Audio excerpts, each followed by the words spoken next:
Merci à Dieu pour le pasteur et l'évangéliste Francis. Amen. Bien, que le nom du Seigneur soit béni. Amen. Merci au pasteur Jude et à son épouse pour cette marque de confiance. Merci à toute l'équipe qui travaille avec lui. Merci à l'église, merci à tous ceux qui sont là présents ce soir. Que Dieu vous bénisse. Amen. Ne soyez pas distraits, nous allons écouter la parole de Dieu et nous allons prier le Seigneur. Nous prenons nos Bibles dans l'Évangile selon Luc, chapitre 5.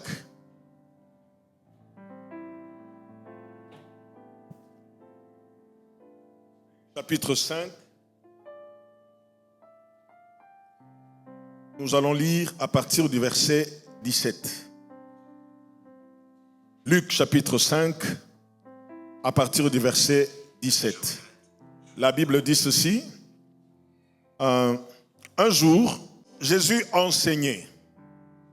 Des pharisiens et des docteurs de la loi étaient là assis, venus de tous les villages de Galilée, de la Judée et de Jérusalem. Et la puissance du Seigneur se manifestait par des guérisons. Et voici des gens portant sur un lit un homme qui était paralytique, cherchaient à le faire entrer à la place, cherchaient à le faire entrer et à le placer sous ce regard. Comme ils ne savaient pas où l'introduire à cause de la foule, ils montèrent sur le toit et ils le descendirent par une ouverture avec son lit au milieu de l'assemblée devant Jésus. Voyant leur foi, Jésus dit: Homme, tes péchés te sont pardonnés. Les scribes et les pharisiens se mirent à raisonner et à dire: Qui est celui-ci qui profère des blasphèmes? Qui peut pardonner les péchés si ce n'est Dieu seul? Jésus, connaissant leurs pensées, prit la parole et leur dit: Quelle pensée avez-vous dans vos cœurs?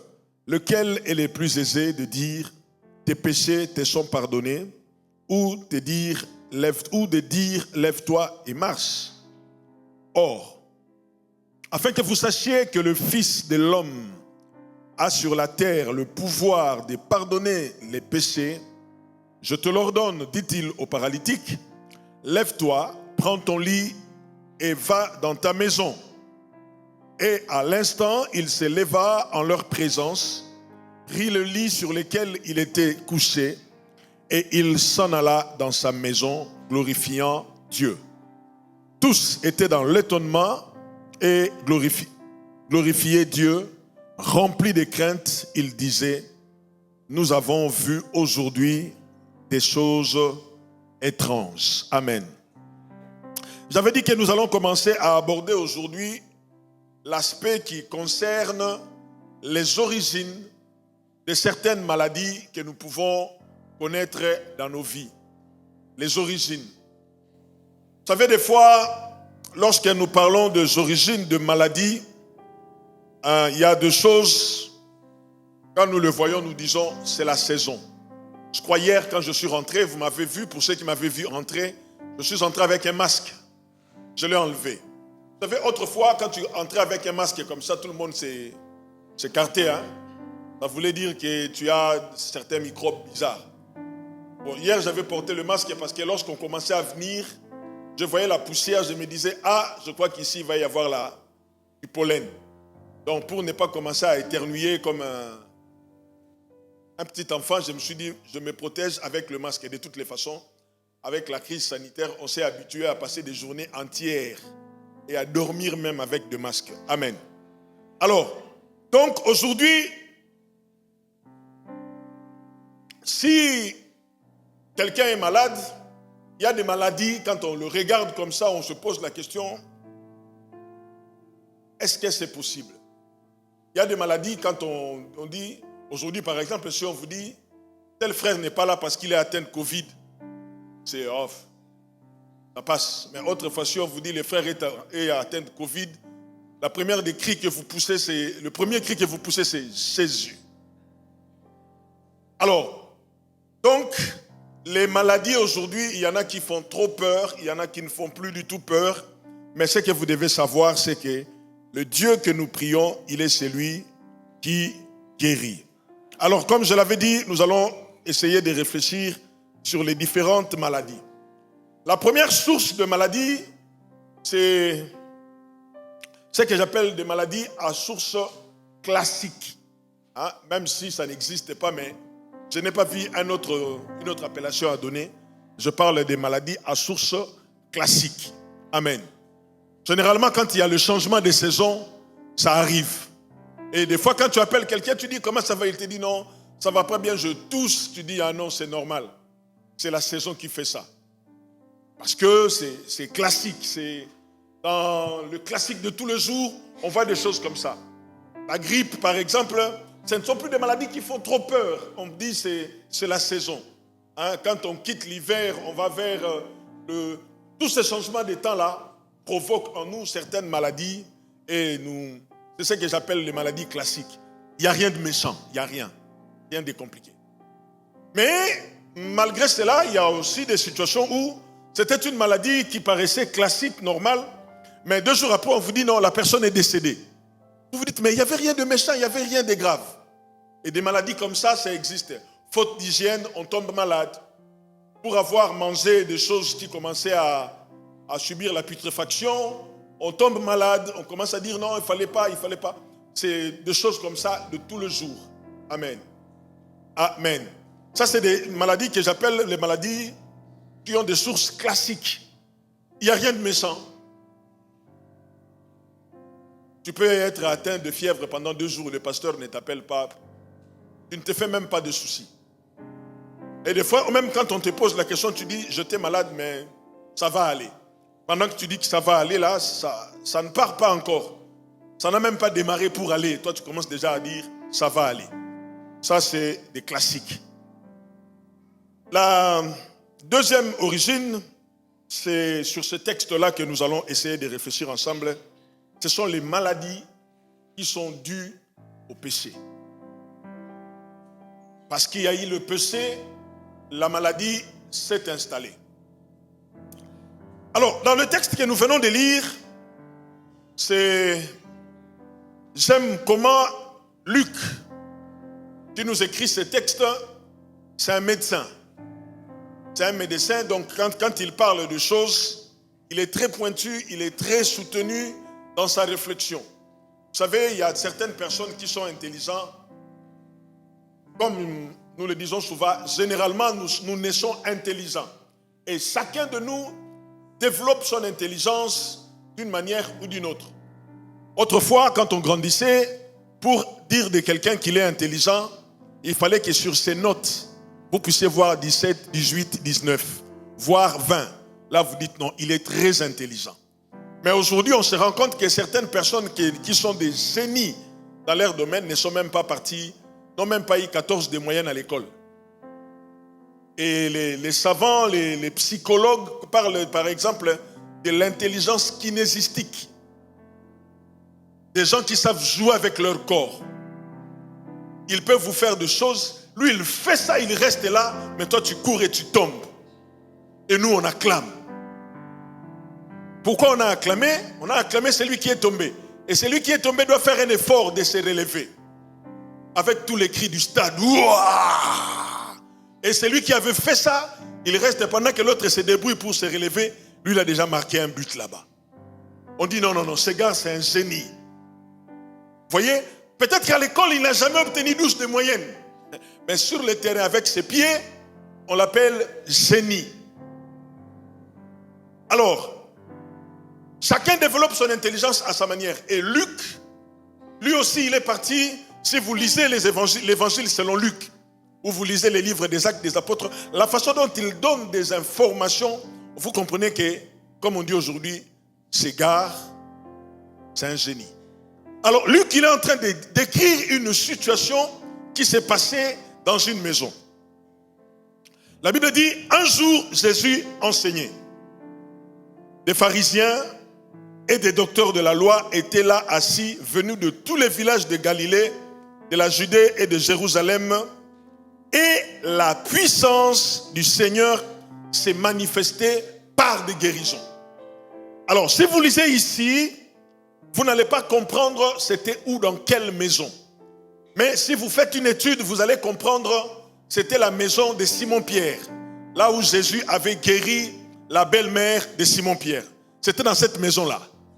Alors, qu'est-ce qui se passe? Jésus vient un jour avec ses disciples. Il voit la belle-mère de Simon-Pierre qui était atteinte d'une fièvre très sérieuse. La Bible dit, j'aime l'expression qu'on a utilisée, Jésus se passant vers elle, menaça la fièvre. Quand on commence à parler de Jésus qui menace une fièvre, vous avez seulement besoin de comprendre lorsque vous subissez le menace des huissiers. Si vous ne payez pas, on viendra vous commencez à subir des menaces. Maintenant, Jésus menace une fièvre. La Bible dit, la belle-mère de Simon-Pierre étant guérie, se leva et il leur servit à manger. Quelques jours après, les gens apprennent que Jésus est revenu à la maison. Ça, c'est Marc chapitre 2 qui donne ces précisions. Les gens apprennent que Jésus qui avait guéri la belle-mère de Pierre, il est encore revenu à la maison. Alors la Bible dit, ce jour-là, beaucoup de gens sont venus. Des docteurs de la loi, des scribes, toutes ces personnes-là, ils sont venus. Qu'est-ce qu'ils sont venus? Ils sont venus écouter Jésus parler. Non seulement ils sont venus pour écouter, parce que eux, dans leur façon d'écouter, ce n'étaient pas des auditeurs simples. C'était des auditeurs qui, quand ils écoutaient, ils ne cherchaient pas à édifier leur foi. Ils cherchaient à ce que Jésus dise quelque chose qui soit contraire à la loi pour essayer un peu de lui dire, tu vois, tu entraînes des gens dans l'erreur et tu n'enseignes rien d'intéressant. Mais sauf que ce jour-là, il enseigne et à côté, il y a des guérisons qui sont en train de se manifester.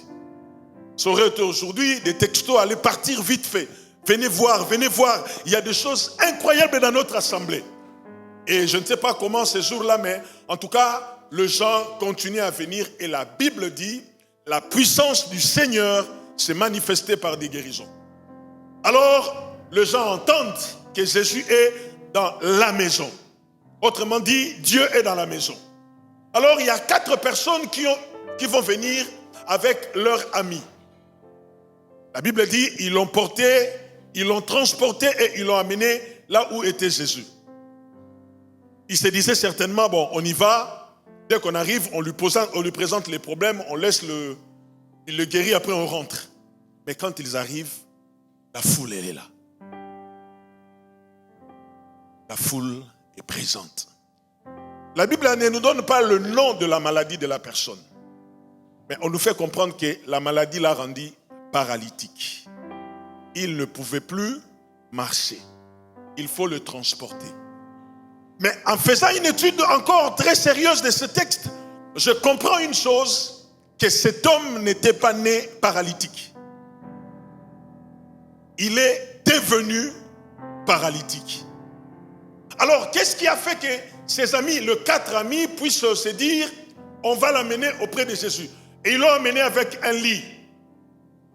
Peut-être avec une civière, on l'a posé dessus, on a amené jusque là-bas. À 4, on ne sent pas trop le poids. 2 devant, 2 derrière, vous mettez sur les épaules et vous continuez votre chemin. Je ne sais pas, ils ont fait combien de kilomètres, la Bible ne donne pas toutes ces précisions-là. Mais ils sont venus. Quand ils arrivent, il y a la foule. Alors, la foule est tellement considérable que, même si vous dites aux gens, s'il vous plaît, il y a un cas grave ici, il y a un malade ici, nous voulons voir Jésus. Tout le monde qui était venu là voulait voir Jésus. Donc, pas question de dire, s'il vous plaît. Si vous dites, s'il vous plaît, on va vous dire, désolé. Donc, c'est la réponse logique. Tu sais, quand vous dites, mais non, il est malade, on vous dit, là aussi, devant, il y a des malades. Tout le monde s'attend à quelque chose. Je crois que pour moi, la logique voudrait qu'on lui dise, frère, tu vois, on a fait ce qu'on pouvait, mais voilà, nous avons un obstacle. La Bible dit ceci, quand ils sont arrivés, ils ont compris qu'il n'y avait pas de place. Ils ont vu que sur le toit de cette maison, il y avait une ouverture. Aujourd'hui, on parlerait des trappes. Trappes de désenfumage, tout ce que vous voulez, mais en tout cas, il y avait une trappe. Mais quand vous lisez plusieurs versions dans ce texte, il y a une version en anglais qui dit « Ils ont défait la toiture de la maison ». Waouh! Pourquoi prendre ce genre de risque? de faire là. Et puis, non seulement, rentrons un peu dans l'histoire. On est assis comme ça, on écoute la parole de Dieu. Tout d'un coup, on est... Qu'est-ce qui va se passer? Tout le monde va regarder pour savoir qu'est-ce qui se passe. Si on commence à avoir des fissures, je crois que l'issue de ces cours-là, fermé ou pas fermé, ça va s'ouvrir. Donc, et on voit, ils enlèvent des briques, comment on appelle ça, des tuiles. Ils les enlèvent les unes après les autres. Et j'imagine un peu Simon-Pierre qui regarde, mais c'est ma maison. Vous me défaisez la toiture, est-ce que vous allez remettre la toiture après? Ils sont en train de tout enlever. Et la Bible dit, ils ont descendu les paralytiques devant Jésus. Jésus, la Bible dit, Jésus voyant la foi de la personne. C'est ce qui est dit, non? Non. Jésus voyant leur foi. C'est-à-dire, Jésus réfléchit, comment on peut prendre ce genre de risques? L'une des définitions de la foi que j'aime, la foi, c'est se jeter dans le vide pour se trouver entre les mains du Seigneur. Dans le vide, tu te jettes. Tu dis à une jeune qui pourra, mais quand tu tombes, tu te rends compte que non, le Seigneur t'a pris entre ses bras. Entre ses mains, tu es là. Et ce genre de foi, quand vous vous jetez dans le vide, tous les organes dedans là, ça bouge dans tous les sens. Là, le foie va là où il y a le poumon va où il y a les intestins. Et quand vous revenez normal, quand vous considérez ce que vous avez envie de dire, ne faites pas ça chez vous. Et ça, c'est la vraie foi. En fait, la vraie foi, on ne dit pas à quelqu'un, fais comme moi. Non. Parce que quand tu regardes là d'où tu viens, tu dis non. C'était quand même trop risqué. Mais ça te donne un résultat, ça te donne une expérience. Et Jésus voit ce qui s'est passé. Vous défaisez la toiture, vous faites monter quelqu'un avec son lit sur la toiture. Vous voyez tous ces efforts-là, tous ces gymnastiques. Il faut les descendre prudemment. Je ne sais pas comment ça s'est passé. Et j'imagine les docteurs de la loi, les pharisiens qui disaient, oh le pauvre, il se donne la peine pour rien. Ils auraient pu le laisser comme ça, c'est pas grave. Même s'il mourait, c'est pas grave. Jésus voit la foule, il voit le paralytique devant lui. Et la Bible dit, Jésus voyant leur foi, il dit aux paralytiques, tes péchés te sont pardonnés. Non, Jésus, on ne l'a pas amené pour que tu pardonnes les péchés. On l'a amené pour que tu guérisses les jambes. Parce qu'il faut qu'il marche. Amen. Et non seulement Jésus, il dit ça pour... non, Jésus, il choque encore son auditoire. Les pharisiens lui disent, voilà, qu'est-ce que vous avez dit? C'est un faux. Est-ce que quelqu'un sur la terre peut pardonner le péché? Bien-aimés dans le Seigneur, je dis qu'aujourd'hui nous voulons voir le péché comme étant une source de maladie. Le péché. S'il y a quelque chose que nous devons fuir, éviter, détester, haïr, c'est le péché. Parce que le péché avilit l'homme.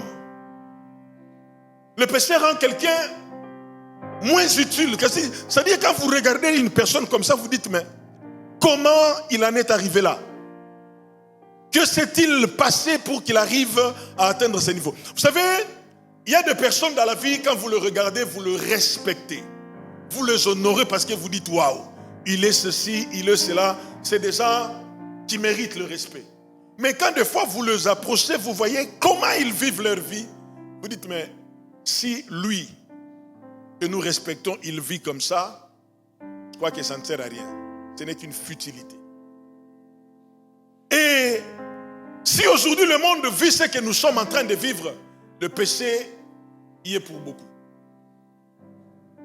En commençant par le péché, au commencement, c'est-à-dire lorsque Adam et Ève nous ont introduit le péché dans le monde,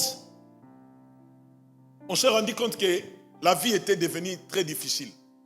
On raconte même l'histoire d'un homme, dans ses habitudes, quand il travaillait, dès qu'il avait une petite douleur ou une souffrance, il disait, tout ça, c'est Adam et Ève.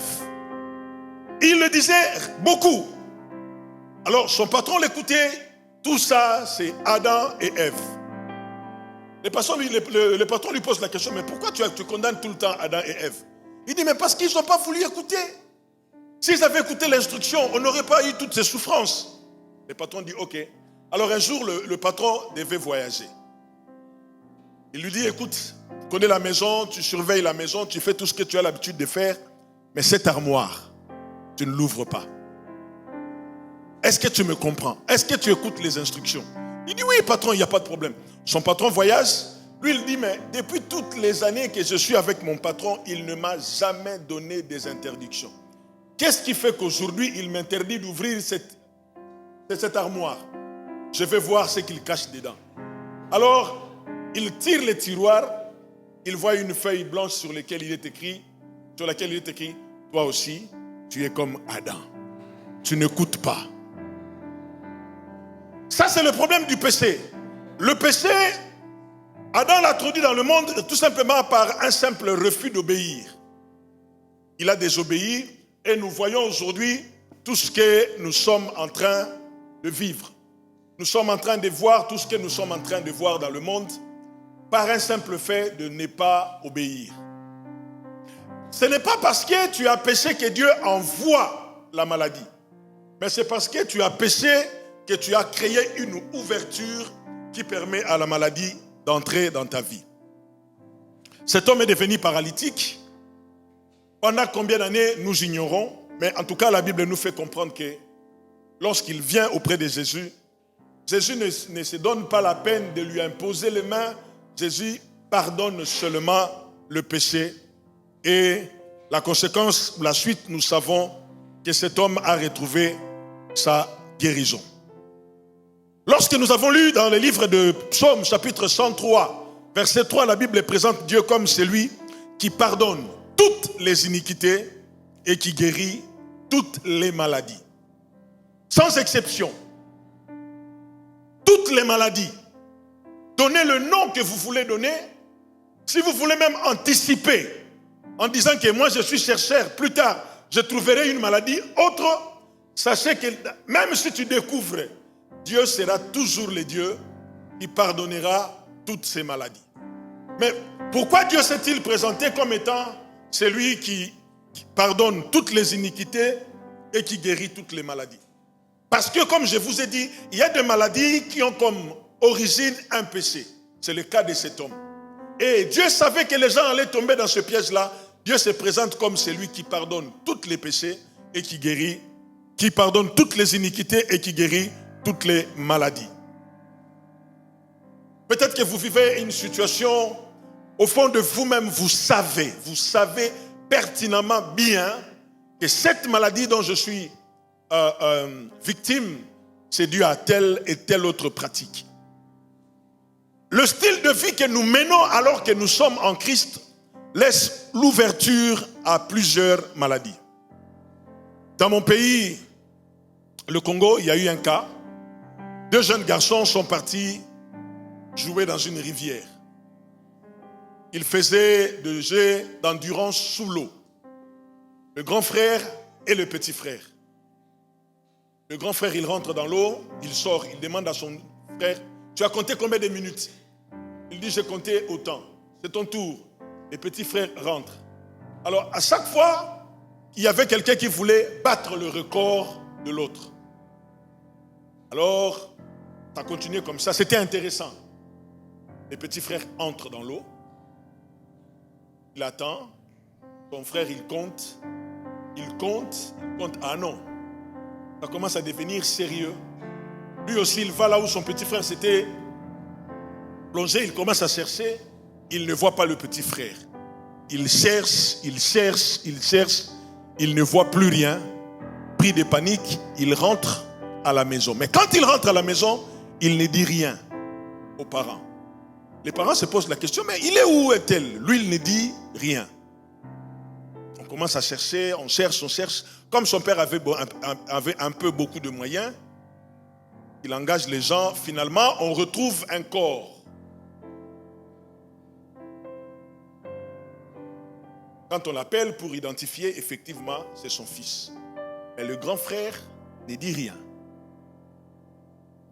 on fait le deuil et tout ce qu'il fallait. Le jour de son enterrement, le père, il fait des imprécations. Il dit, c'est lui qui a causé ta mort, qu'il soit du côté de ton père, du côté de ta mère, il doit te suivre. Le grand frère ne dit rien. Le grand frère commence à être malade. Malade. On va chez le médecin, vous savez, comme je dis, il y a des maladies banales. J'ai mal à la tête, on te donne Doliprane. Ah, ça commence à traîner beaucoup, on va voir le médecin. Les médecins font des examens, on ne voit rien. Son père, il dit non, je vais l'envoyer en Suisse, parce que c'est là où la médecine est très développée. Il vient en Suisse, on fait tout ce qu'on peut faire, on ne voit aucune maladie. Mais il garde le problème. Alors un jour, on organise une réunion de culte comme ça. On invite les gens qui étaient malades. Lui aussi, on l'a invité, il est venu. L'orateur qui était en train de prêcher, il le regarde, il dit, tu es malade, mais ta maladie est la conséquence d'un acte dont toi-même tu connais les raisons. Les gens regardent un acte. L'orateur, il continue à prêcher, il dit, tu es malade, c'est vrai, mais ta maladie, ce n'est pas une maladie normale. Il s'est passé quelque chose, il faut que tu dises la vérité. Le jour où tu diras la vérité, tu seras guéri. Le père n'était pas venu parce que ce n'était pas le problème du père. Alors les gens qui l'ont amené commencent à lui poser la question, mais c'est quoi le problème? Lui il dit, moi je ne sais rien. Alors au final, tellement que ça commençait à devenir sérieux, le père reçoit l'information, voilà, quand on était parti dans telle église, tel jour, c'est lui qui avait prêché, il avait dit ça. Le père il prend ça au sérieux. On appelle les pasteurs qui sont venus pour qu'ils disent. Au final, on l'a convaincu, il a accepté de parler. Il dit en fait c'est en rapport avec mon frère. Ah bon? Qu'est-ce qui s'est passé? C'est là où il va décrire le scénario. Il dit à son père, quand tu as fait des imprécations là, il n'y avait pas quelqu'un de la famille. C'était un jeu que nous étions en train de faire. Sauf que lui, quand il est parti pour ne plus sortir. Et quand il a dit ça, bizarrement, on le voit, il se lève, alors qu'il n'arrivait plus à se lever. C'est-à-dire que des choses, des genres de maladies comme ça existent. Il y a des personnes qui aujourd'hui, mariées, qui cherchent à avoir des enfants, mais les enfants ne viennent plus. Quand ils vont voir le médecin leur disent non, vous n'avez pas de problème.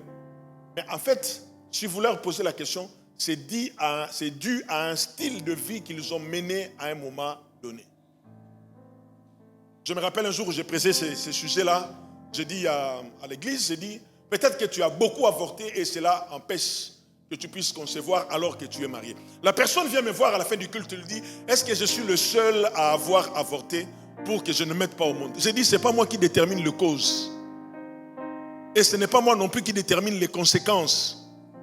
Moi, j'ai seulement prêché ce qu'il fallait que je prêche. Beaucoup de gens ne vivent pas la main de Dieu, n'expérimentent pas la main de Dieu, tout simplement parce que il y a quelque chose qu'ils n'ont pas voulu dévoiler. Il y a quelque chose qu'ils ont pratiqué sans entraîner une conséquence. La Bible dit, ma main n'est pas courte pour vous guérir, ni mes oreilles pour entendre, mais ce sont vos péchés qui créent une barrière. Qui pouvait imaginer que cet homme est devenu paralytique à cause du péché? Les gens pouvaient dire que non, ah non, bon, un matin comme ça, il s'est levé, il avait mal aux jambes, et depuis ce jour-là, ça ne faisait que s'aggraver, et il ne marche plus. On pouvait dire que non, c'est la vie, c'est le hasard. Non. Jésus connaît très bien le problème. Pendant que les autres pensent que non, c'est parce qu'il a fait un accident que cela lui est arrivé. Mais or, Jésus sait que le péché. Et vous remarquerez, lorsqu'on nous parle de cette histoire, j'ai essayé de comprendre. Jésus ne dit pas ton péché est pardonné. C'est-à-dire que c'était comme un style de vie, une façon de vivre qu'il avait mis en place.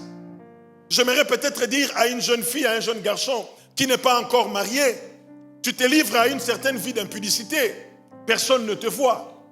Tu justifies ça en disant non, mais c'est mon gars sûr, c'est mon mec, on s'est promis le mariage. Pour le moment, ça va, il n'y a pas de problème. Mais est-ce que tu sais que ce qu'un homme aura semé, il le moissonnera? Peut-être qu'aujourd'hui, tu vis des choses, toi-même quand tu te regardes dans ton passé, tu dis, ça, je suis sûr. Tu vas me dire, mais pasteur, si tel est le cas, Dieu pardonne ou ne pardonne pas. Vous savez, Dieu est tellement bon, la Bible dit, il ne se lasse pas de pardonner. Mais le problème, c'est que les conséquences, tu les vivras. Les conséquences, tu les vivras. Les péchés peuvent être pardonnés parce que Dieu pardonne, mais aujourd'hui, s'il faut qu'on te retire les trompes, on va les retirer. Mais Dieu a pardonné les péchés. Tu as la vie éternelle. Si tu meurs aujourd'hui, tu vas au ciel, auprès de Jésus. Et tu es parti comme tu étais venu. Le problème avec le péché aujourd'hui, c'est que le péché ne nous aide pas à nous approcher de Dieu. Le péché ne favorise pas la tâche.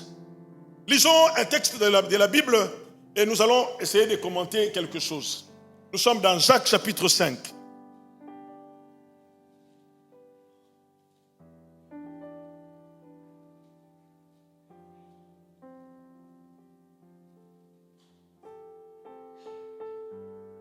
Jacques chapitre 5, je commence à partir du verset 13. Jacques 5, 13. Quelqu'un parmi vous est-il dans la souffrance qu'il prie? Quelqu'un est-il dans la joie qu'il chante des cantiques? Quelqu'un parmi vous est-il malade qu'il appelle les anciens de l'église et que les anciens prient pour lui en loignant d'huile au nom du Seigneur? La prière de la foi sauvera les malades et le Seigneur le relèvera, et s'il a commis des péchés, il lui sera pardonné. Confessez donc vos péchés les uns les autres et priez les uns pour les autres afin que vous soyez guéris.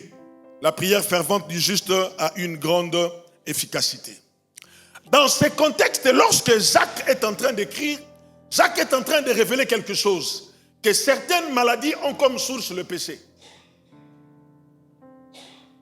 Certaines maladies que nous voyons, la personne qui était bien à un moment donné, parce que bien aimé, le péché n'ouvre pas seulement la porte à maladie, mais le péché crée une décadence comme pas possible.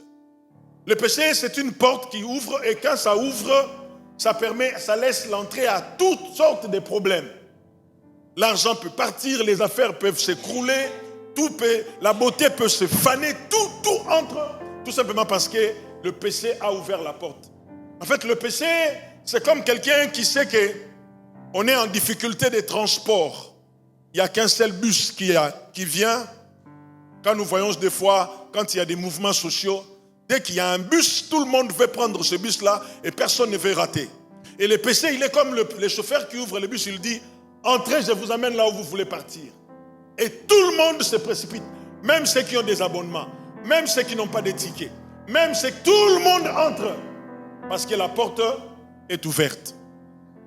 C'est ça le problème du péché. Le pratique que nous faisons, de pratique de péché, des fois nous pensons que c'est bien. Nous pouvons justifier en disant, chez nous c'est normal. Non, chez nous ce n'est pas un problème, c'est normal. Or, vous savez pertinemment bien que cette façon de fonctionner, à la lumière des Écritures, ce n'est pas normal. J'ai reçu il y a quelques années une jeune fille qui a demandé un entretien avec un pasteur, on me l'a envoyé. Alors il me dit, pasteur, je suis venu vous voir parce que j'ai un problème. Il me dit, moi et mon copain, nous sommes mis ensemble. Ok? Nous vivons notre vie normale sans problème. Mais on m'a dit que ce que nous sommes en train de faire, c'est un péché et moi je vais avoir la vie d'un pasteur. Alors je lui dis, vous faites quoi? Je savais ce qu'il faisait, mais je fais ça exprès. Vous faites quoi? Donc elle prend son courage à bras le corps, elle me dit ce qu'elles font. J'ai dit c'est un péché. Elle me dit ceci. Avant de commencer tout ça, on a prié. On a demandé à Dieu, si c'était un péché, envoie-nous quelqu'un qui vienne nous dire que ce que nous voulons faire, c'était un péché. Personne n'est venu. C'est que, comme on dit en français, qui ne dit mot consent, c'est que Dieu était d'accord avec nous. J'ai dit non. En fait, Dieu vous avait envoyé quelqu'un que vous n'avez pas écouté. C'est quelqu'un-là que Dieu a envoyé, s'appelle l'évangéliste conscience. Mais vous n'avez pas voulu écouter votre conscience. Bien-aimés dans le Seigneur, laissez-moi vous dire une vérité et écrivez ça si vous le voulez. Quand tu commets un péché et que ta conscience est tranquille, tu n'es pas normal. Quand tu es en train de faire un péché et que ta conscience est tranquille, tu n'es pas normal. Dis-moi tout ce que tu veux. Pourquoi l'apôtre Paul écrit à Timothée, combat le bon combat de la foi en gardant une bonne conscience que quelques-uns ont perdu. Quand tu es un enfant de Dieu, tu aimes le Seigneur, même si tu n'es qu'un être humain normal, quand tu commets un péché, ta conscience ne peut jamais te laisser tranquille. Si ta conscience ne te dit rien, tu n'es plus normal. Pourquoi vous voulez que Dieu envoie une réponse autre alors que vous avez déjà l'évangéliste de conscience qui vous dit attention, ce n'est pas bon. Vous conduisez une voiture, vous voyez tout d'un coup un voyant rouge qui s'allume. Vous dites, ah non, je ne comprends pas. Attends, je vais continuer à rouler pour voir ce que ça va faire après. Mais ne soyez pas surpris lorsque le moteur il claque. La vie que nous menons quand nous sommes enfants de Dieu ou même quand nous ne connaissons pas Dieu peut être la cause de beaucoup de choses, de beaucoup de situations. La vie que nous menons, surtout quand nous sommes enfants de Dieu, peut être déterminante dans beaucoup de choses, même dans notre progression spirituelle. Le paralytique, peut-être qu'il disait à ses amis, je ne sais pas, je me suis levé un matin comme ça, j'ai vu que mes jambes ne fonctionnaient plus. Ça aurait été dans ma culture, les tantes, le tonton, ça allait être compliqué pour eux. On allait commencer à chercher où sont les sorciers, parce que ce n'est pas normal. L'enfant a bien dormi, il se lève le matin, il a mal aux jambes, et c'est fini, il est devenu paralytique. Mais la vérité était ailleurs. La vérité, c'est que le péché avait fait l'affaire. Bien-aimés dans le Seigneur, avant que nous puissions passer par la prière, j'aimerais nous dire 3 choses en ce qui concerne le péché. La première des choses que vous devez savoir lorsque nous parlons de péché par rapport à ces contextes, c'est que le péché abaisse, ça dégrade, ça déshonore, ça rabaisse l'homme, ça déprécie la valeur de l'homme. Comment pouvez-vous expliquer que lui qui marchait, qui faisait tout lui-même, il doit maintenant se retrouver obligé qu'on le porte? Si on était obligé de le porter pour l'amener auprès de Jésus, qu'en était-il de ses besoins naturels? Et pourtant, il était bien. Et pourtant, tout s'est passé très bien. Mais à cause du péché, comme je dis, le péché avilit, ça rend l'homme sans importance. Même quand vous le voyez habillé en costume cravate, ce n'est qu'une apparence. Là-dedans, c'est comme le général syrien Naaman. Il était général quand il se promenait. Tous les soldats étaient en garde à vous. Parce que le général, il passe. On le saluait, on disait, à vos ordres, mon général. Parce qu'on ne voyait pas ce qui était en dessous de son costume. Donnez-lui le temps d'enlever le costume et vous allez voir. Ça pue. C'est mauvais. Ça sent pas bon. Deuxième chose que vous devez savoir, c'est que, quel que soit le péché, nous ne devons pas fuir Dieu. Bien au contraire, nous devons revenir à lui. On peut tromper les hommes, on peut dire je ne connais rien. Tu peux commencer à faire des imprécations en jurant, en disant sur la tête de ma mère, sur la Bible, je jure, je ne connais rien. Mais en tout cas, en soi, tu sais que ce que je dis est un problème. Mais cependant, Dieu ne se lasse pas de nous pardonner. C'est ce qui est intéressant avec Dieu. La Bible dit, c'est lui qui ne se lasse point de nous pardonner. Ça ne sert à rien de fuir. On a vu les gens, on a vu des jeunes qui ont fui l'église parce qu'elle est tombée enceinte. Elle s'est dit la honte. Moi qui étais à la chorale, le pasteur Jules, il va me voir. Vous voyez la personne qui fuit lentement mais sûrement, il est en train de fuir. Parce qu'il pense que non, c'est fini. Bien aimé dans le Seigneur, ce qui est vrai est que l'homme, de manière générale, a du mal à oublier les défauts des autres. Ça, je le connais, je l'ai vécu, je l'ai vu. Mais Dieu n'est pas quelqu'un qu'il faut fuir. Bien au contraire, quand vous êtes dans une situation comme celle-là, ne fuyez pas. Dites à Dieu, Seigneur, je viens. Si tu vas me tuer, tue-moi. Mais en tout cas, j'aimerais encore mourir à tes pieds. La Bible dit que les disciples l'ont amené pour qu'il soit sous les regards de Jésus. En d'autres mots, que Jésus le voit bien. On va te déposer devant Jésus. S'il va te tuer, qu'il te tue. Mais en tout cas, on dira, c'est Jésus qui l'a tué. Parce que ça servait à quoi? Il était déjà moribond. Il ne servait plus à rien. Il était devenu une charge. On doit te chercher à manger. On doit t'amener dans le lieu secret. Mais ce n'est plus une vie. Donc même pour lui-même, il se disait, à quoi bon fuir? Parce que Dieu me connaît déjà. Parce que même les petits enfants savent que je ne sers plus à rien. Bien aimé, quand vous êtes conscient que dans votre vie, vous êtes responsable de certaines choses, ne fuyez pas Dieu. Parce que ça ne sert à rien. J'aime beaucoup l'attitude de David. Dieu lui dit, tu auras 3 choix. Soit je tue la population, soit j'envoie, Dieu lui demande de choisir une punition. David n'a pas choisi, non, il dit, je préfère tomber entre les mains de Dieu. Parce qu'il savait que Dieu est tellement miséricordieux. Lorsque Dieu dit à Moïse, j'enverrai mon ange, il vous conduira, mais seulement il ne vous pardonnera pas. Moïse dit à Dieu, pas un ange, toi seul, tu marcheras avec nous. Parce que Moïse savait que Dieu était un Dieu compatissant, lent à la colère. Bien-aimés, ne fuyez pas Dieu. Quel que soit le péché, quelle que soit la nature du péché, ne fuyez pas Dieu. Il est le seul qui peut vous comprendre et qui peut vous relever.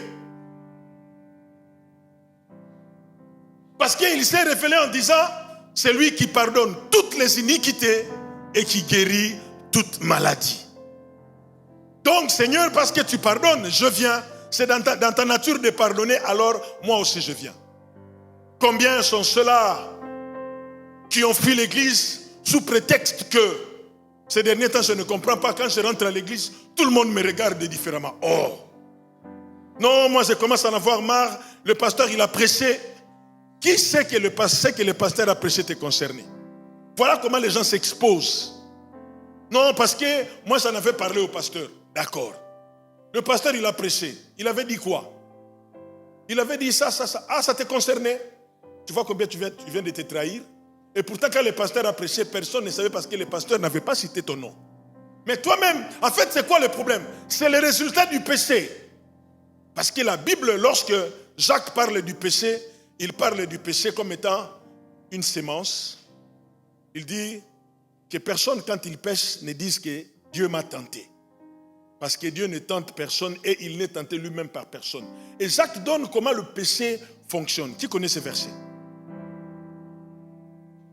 C'est dans Jacques. Quand vous commencez à voir quelqu'un qui vous dit non, moi à cette église-là, non, le problème ce n'est pas l'église. Le problème c'est toi-même. Comment tu te culpabilises? Comment tu te culpabilises? Et ça ne sert à rien de fuir. Même si tu as tué, même si tu as engrossé, même si tu viens de tomber dans l'impudicité, l'un des plus grands problèmes que nous commettons dans la vie, c'est que nous confessons les choses à moitié. Je connais un couple, un homme de Dieu, il était fiancé. Un jour, ils sont tombés dans l'impudicité avec sa fiancée. Les problèmes sont, sauf que pendant qu'ils étaient en pleine action, la belle-mère, croyant que la chambre de sa fille était libre, quand elle rentrait, elle voit le scénario, elle ferme la porte, elle ne dit rien. Le frère, comme il était évangéliste dans l'église, il va voir le pasteur.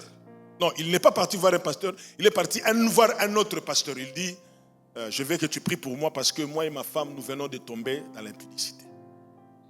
Le pasteur lui donne quelques conseils, il prie pour lui, ça s'arrête là. Bizarrement, l'information circule dans l'église. Alors, ça commence à être chaud. Frère va voir le pasteur, il dit, mais je t'ai confié mon problème, pourquoi tu en as parlé? J'ai dit, non, moi je n'en ai parlé à personne. Les deux ont commencé à avoir guerre. Le pasteur responsable le convoque les deux. C'est lui qui est tombé dans l'impudicité, il explique la situation. Le pasteur dit au frère, il dit, toi tu dis que tu n'as rien dit à personne. Il dit, pasteur, Même à toi, je n'ai pas dit, je n'ai rien dit. Le pasteur dit, non, tu ne me prends pas pour un gamin. Il n'y a que toi qui étais au courant et ça s'est répandu comme ça, tu dis que ce n'est pas toi. Le pasteur, il dit à son collègue, pasteur, bon, faites ce que vous allez faire. Moi, je vous dis, je suis innocent. Le pasteur dit, faute de discrétion, je te mets sous discipline. Il dit, j'accepte. Mais sachez seulement que je ne suis pour rien. Alors le pasteur, il dit, non, ce n'est pas possible. S'il y était pour quelque chose, il allait quand même, sa réaction allait être différente. Alors le pasteur commence à poser des questions. Toi, comment tu sais que le frère là, il était tombé? Ah non, moi c'est la sœur. Toi, comment tu sais que... Ah non. Toi, comment tu sais? Non, c'est la maman de la sœur qui me l'avait raconté. Quand on appelle la maman, comment tu sais? La maman dit, moi-même je les ai vus. Maintenant le pasteur, il s'est dit, je comprends mieux. Le pasteur appelle maintenant le frère. Il dit, qu'est-ce qui s'est passé le jour où il y a eu les actions? Il dit, non, rien. Bon, pourquoi tu étais venu voir? Il dit, non, moi-même, je me sentais mal à l'aise. Et est-ce que la maman ne vous a pas vu? Il dit, ah oui, j'avais oublié. Non. Vous voyez comment le péché peut détruire toute une église? Vous voyez comment le péché peut saboter toute une église? Alors, bien aimé dans le Seigneur, n'aimez pas le péché parce que le péché, ce n'est pas une bonne chose. Alors, quand vous savez que vous êtes pour quelque chose, ne fuyez pas Dieu. Venez parce que Dieu est celui qui pardonne les péchés. Dans Ésaïe chapitre 1, verset 18, il dit, venez, plaidons, dit l'Éternel, si vos péchés sont comme le cramoisi, ils deviendront blancs comme la neige. S'ils sont rouges comme la pourpre, ils deviendront comme de la laine. Toujours dans Ésaïe chapitre 55, verset 7, la Bible dit que le méchant abandonne sa voie et l'homme de l'iniquité ses péchés, qu'il retourne à l'Éternel qui aura pitié de lui, à notre Dieu qui ne se lasse point de pardonner. Dans Éphésiens chapitre 1, verset 7, l'apôtre Paul écrit, en lui nous avons la rédemption par son sang, la rémission du péché selon la richesse de sa grâce. Amen. Ça ne sert à rien de fuir Dieu. Même si c'est grave, ça ne sert à rien de fuir. Parce que Dieu, il est comme une poubelle à couvercle. Même quand ça pue, c'est couvert. Voilà pourquoi il y a des poubelles comme ça qui existent. C'est justement pour éviter que l'odeur se répande de partout. Et Dieu, il est comme ça. Donc, si vous savez que vous vivez une situation parce que vous êtes à cause du péché, n'hésitez pas. Troisième chose que vous devez savoir sur le péché, même si Dieu pardonne le péché, jouer avec le péché a toujours des conséquences néfastes. Tu tombes aujourd'hui, tu te relèves, tu tombes, tu te relèves, tu tombes, tu te relèves. Quand tu te relèves, tu dis à Dieu, pardonne-moi. Dieu pardonnera. Mais ce qui est sûr, c'est que les conséquences ne vont pas vous rater. Alors, ne blaguez pas avec le péché. Cet homme, quand il est venu, vous allez vous remarquer une chose. Lorsque Jésus lui dit, tes péchés te sont pardonnés, Jésus s'est arrêté là. Il n'est pas parti plus loin.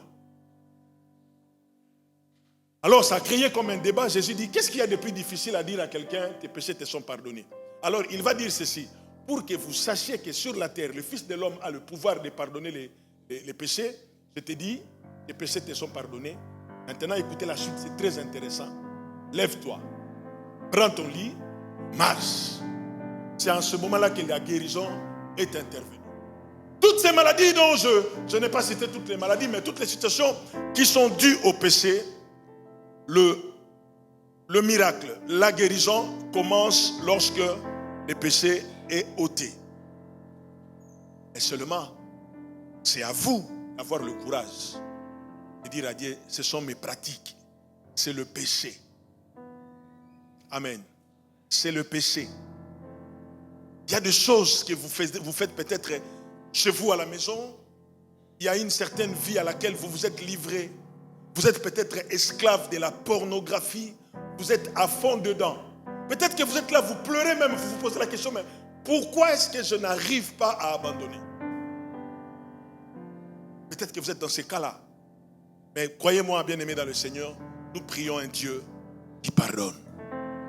Et quand il pardonne, ce qui est intéressant, il dit au paralytique, lève-toi. Jésus n'a pas touché les pieds. Moi, si j'étais là, j'allais dire, Jésus, non, il ne marche pas. Il faut toucher les pieds, il faut verser un peu d'huile. Non, Jésus connaît le problème. Il dit, j'ai déjà réglé la question du péché. Maintenant, lève-toi. Et quand il dit ça, la Bible dit, la voix de l'Éternel est majestueuse.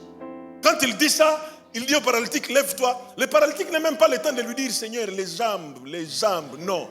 Le paralytique, bizarrement, il s'élève. Jésus lui dit, ok, prends ton lit, n'abandonne pas ton lit parce que ton lit t'a porté. Il est maintenant ton tour de porter également ton lit.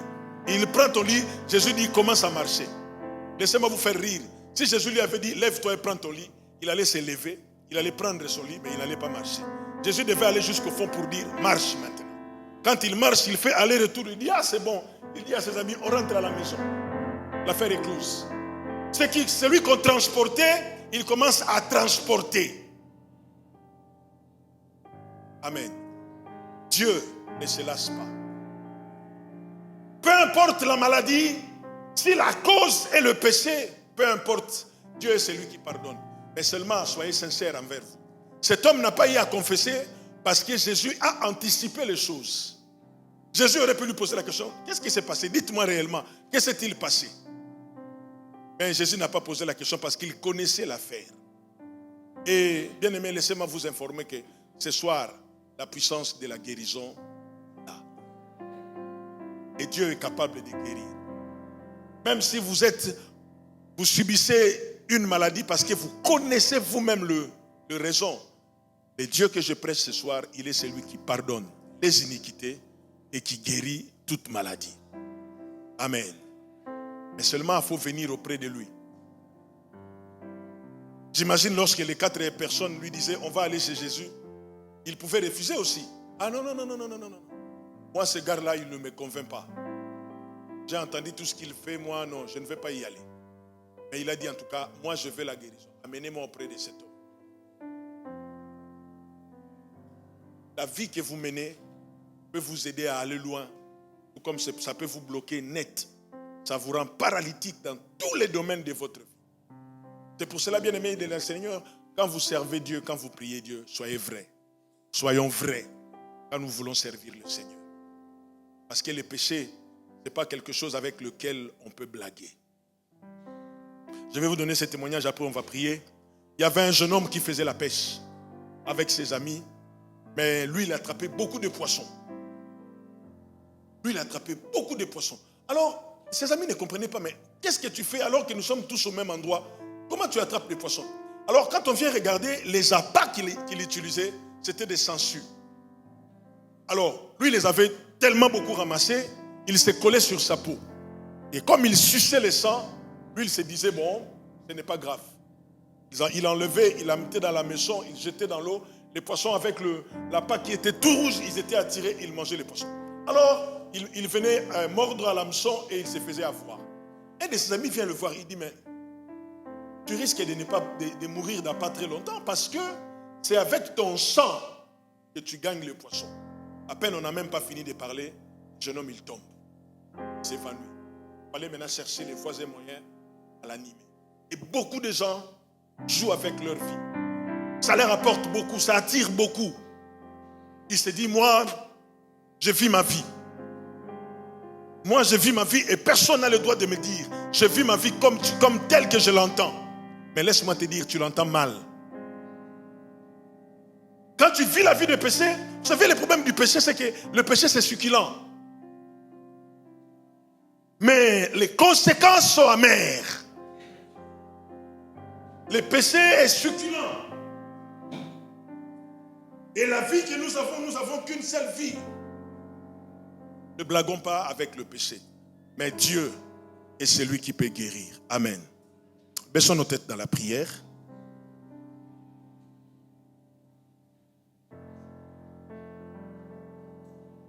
Essaye de regarder ta vie. Vois un peu tout ce que tu es en train de vivre.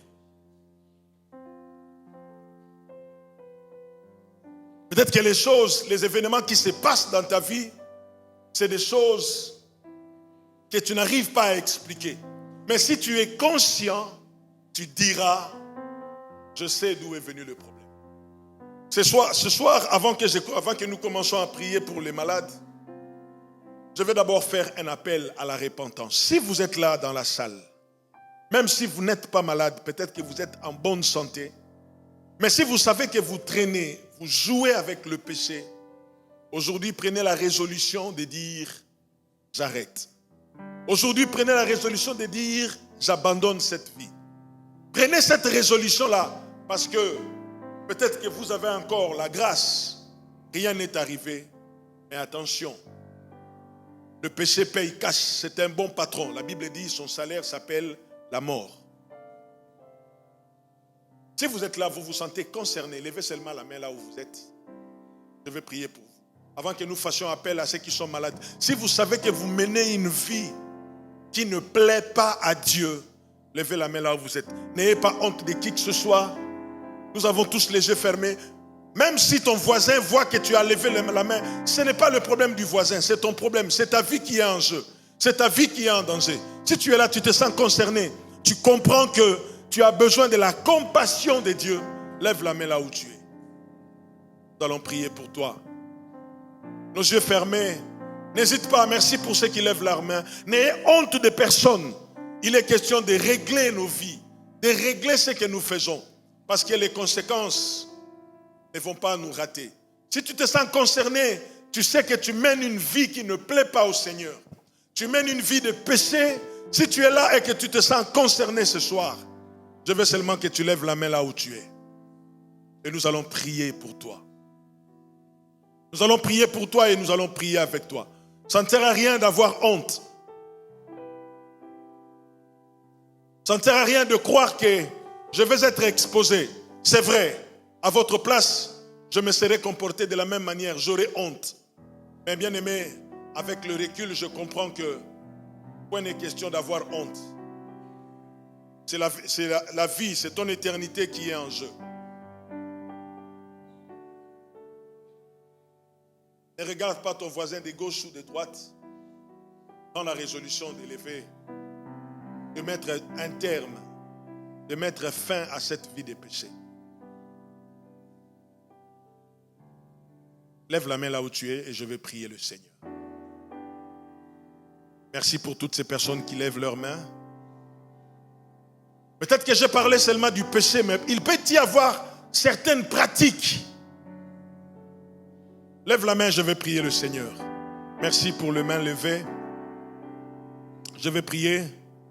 Notre Père et notre Dieu, ce soir nous venons auprès de toi et nous voulons nous placer sous tes regards. Parce que lorsque tu nous regardes favorablement, nous expérimentons le bonheur.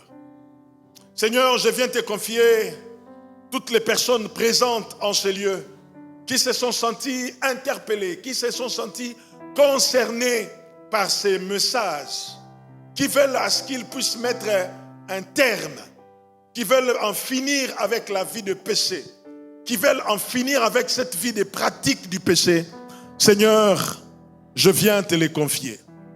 Je viens te les confier parce que c'est toi qui as dit que tu es celui qui pardonne toutes les iniquités et qui guérit toute maladie. Tu as dit toi-même, venez, plaidons, Seigneur. Je t'apporte ces bien-aimés. Peut-être qu'il y en a parmi eux qui ont essayé avec leurs efforts. Ils se sont battus de toutes les possibilités. Ils ont fait des efforts, mais ils n'y arrivent pas.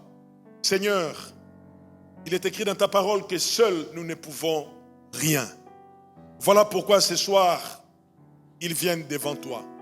Par ces gestes de lever la main, Seigneur, ils ont manifesté cette volonté de mettre un terme à la vie du péché. Créateur des cieux et de la terre, tu as dit, venez à moi vous tous qui êtes fatigués et chargés, je vous donnerai du repos. Je prie, Père, que tous ceux qui sont esclaves du péché puissent expérimenter la délivrance du péché. Seigneur, qu'une force, qu'une capacité leur soit transmise afin qu'ils puissent faire face à toute tentation, à toute attraction du péché. Dieu qui pardonne le péché, tu es notre Père. Dieu qui ne se lasse pas de pardonner, tu es celui pour qui nous nous sommes réunis ce soir. Dieu qui pardonne l'iniquité, Seigneur, aujourd'hui nous sommes présents sous tes regards parce que nous voulons que tu nous regardes favorablement. Seigneur, pardonne le péché. Donne la force à ceux qui tombent tous les jours de commencer maintenant à résister. Donne la sagesse à ceux qui ne savent pas comment se comporter et qui tombent tout le temps. Seigneur, à ne plus tomber. Nous te faisons confiance. Tu es notre Dieu. Que toute la gloire te revienne. Dans le nom de Jésus. Nous allons tous nous mettre debout. Et je vais demander à toutes les personnes qui sont malades. Si vous êtes là, vous voulez que Dieu vous guérisse, parce que nous sommes dans la soirée de guérison. Il est celui qui pardonne l'iniquité, toute l'iniquité, et qui guérit de toute maladie.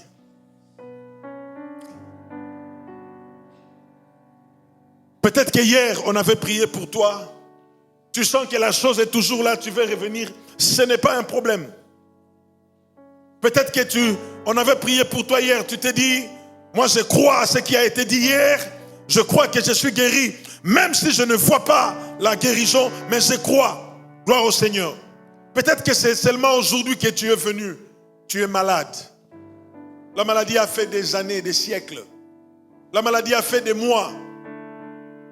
Et des fois, quand tu pars à l'hôpital, on te dit, on ne voit rien. Ce soir, j'aimerais prier pour toutes les personnes qui ont des maladies en rapport avec les os.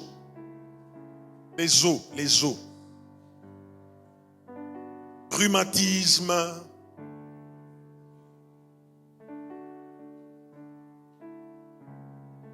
Tout ce qui est maladie qui est en rapport avec les os. La maladie qui rend le os fragile, je crois qu'on appelle ça ostéoporose. Voilà. Si tu es là, avance.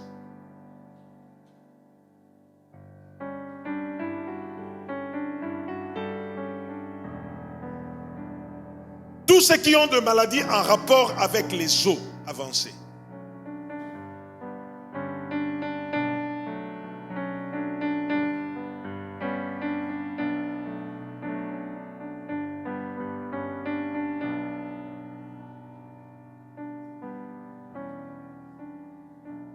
Nous qui sommes restés derrière, nous allons prier Dieu pour ces bien-aimés qui sont devant.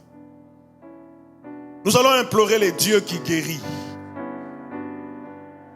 Nous allons lui dire, interviens, accorde la guérison. Nous prions pour le premier lot, si vous me permettez l'expression, des personnes qui ont des problèmes des os, les os. Les os.